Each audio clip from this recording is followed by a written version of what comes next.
اللهم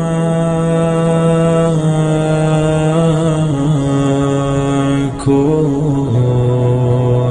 ولي الحجة.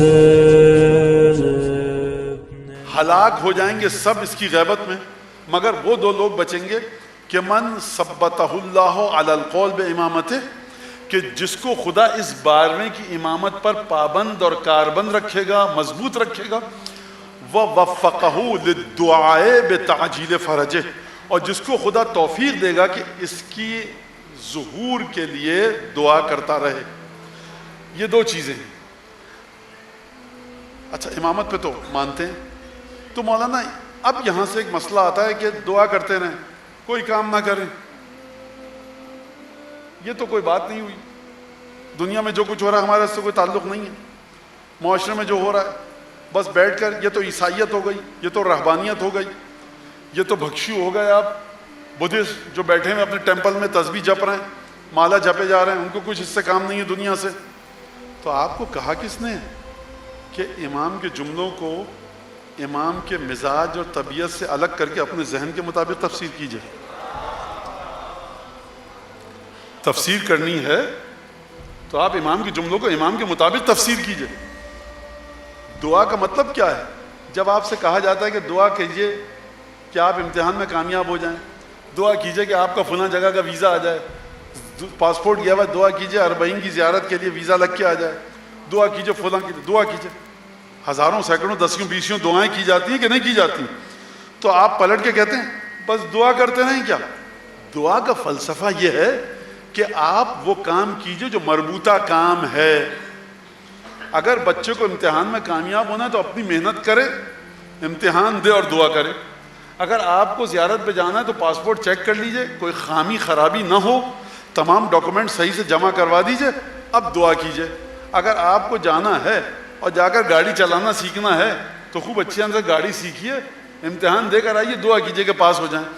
جہاں پر آپ کو جو کام کرنا ہے وہ پوری محنت سے کیجئے اور اس کے بعد دعا کیجئے کہ یہ کام مکمل ہو جائے. تو مولانا جب کام ہم کر کے آ چکے ہیں تو دعا کرنے کا فائدہ کیا؟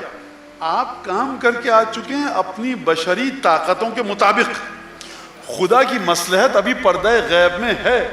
صاحب بڑے بڑے دعوے تھے لوگوں کے، یہ بلڈنگ گر نہیں سکتی، یہ جہاز تباہ نہیں ہو سکتا، وہ فلاں چیز ایسے نہیں ہو سکتی، ہمارے سافٹ ویئر کو سسٹم کو کوئی بریچ نہیں کر سکتا، بریک تھرو نہیں کر سکتا. سب چیزیں ناکام ہوئی کہ نہیں ہوئی؟ دعا کا مطلب یہ ہے کہ وہ اثر، وہ فیکٹر، وہ ایلیمنٹ، وہ کاز کہ جو چھپا ہوا ہے اور خداوند تبارک و تعالیٰ نے اس سے مخفی رکھا ہے اپنی مشیت میں، پروردگار وہ جو آخری ارادہ ہے نا تیرا وہ بھی میرے موافق کر دے. کھانا آپ کے سامنے آ چکا ہے، بسم اللہ الرحمن الرحیم کہہ کر کھاؤ، سب کچھ خدا کا ہی ہے. کھانا کھا لیا الحمدللہ کہو، کیوں کہو؟ اور اس کے بعد دعا ہے جو روایتوں میں ہے، کیوں کہو؟ یہ ظاہری کام تھا، اب بقیہ کام خدا کا ہے. تمام کی تمام چیزیں آپ سمجھتے ہیں نا. جب آپ زیارت کر کے آتے ہیں اس کے بعد کیا حکم دیا گیا؟ دعا کرو کہ زیارت کو قبول کر لیا جائے. دعائیں ہمارے پاس ہیں تو زیارت کر لی، خدا قبول کرے گا؟ نہیں. آخری مرحلے تک اپنی بندگی، حقارت اور اپنی ذلت، اپنی بے مائیگی، اپنی عاجزی کا خدا کے سامنے اظہار کرو. لہٰذا امام. اور دعا کب کرتا ہے انسان؟ دعا کا مطلب یہ نہیں کہ گھڑی دیکھ رہے ہیں مولانا کہہ رہے ہیں اللہم عجل لولیک الفرج، پروردگار امام زمانہ کے ظہور میں تعجیل فرما، اور انسان بے تعلق ہو کر الہی آمین کہہ رہا ہے. انتہائی لیسٹ امپورٹنٹ، بالکل کم اہمیت ترین چیز ہے دعا. دعا کا مطلب یہ ہے کہ آپ چاہتے ہیں کہ یہ کام ہو جائے اور تڑپ تڑپ کے مانگنا، پکارنا. یعنی امام حسن عسکری علیہ السلام فرما رہے ہیں کہ اپنے دل میں میرے بیٹے کو اس مقام پر رکھو کہ جس طرح سے تم زندگی کے تمام کاموں کے لیے دعا مانگتے ہو، کیا اسی طرح سے دعا مانگو؟ نہیں. فرمایا ہلاک ہو جائے گا وہ شخص جو دعا نہیں کرے گا. لہٰذا اگر ہلاکت سے بچنا چاہتے ہو تو میرے بیٹے کے لیے دعا کرو.